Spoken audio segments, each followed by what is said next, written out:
Getting disconnected while playing Roblox due to error code 272? No worries, in this video I'll show you how you can fix Roblox error code 272 on your computer.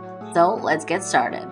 Solution 1. First, try resetting your network settings. To do this, simply open up Settings, then click on Network and Internet, then on Advanced Network Settings. Next, click on Network Reset, then click on Reset Now and click on Yes.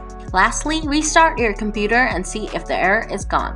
If you're still getting the error, uninstall Roblox and reinstall it from Microsoft Store.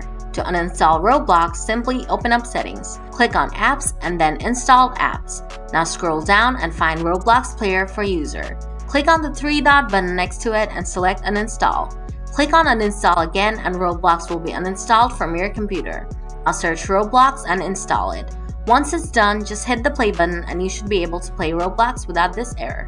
So guys, that's how you fix error code 272 on your computer. If the video helped you out, please click the like button. And if you still have any questions, feel free to leave them in the comments below and I'll get back to you soon. Thanks for watching!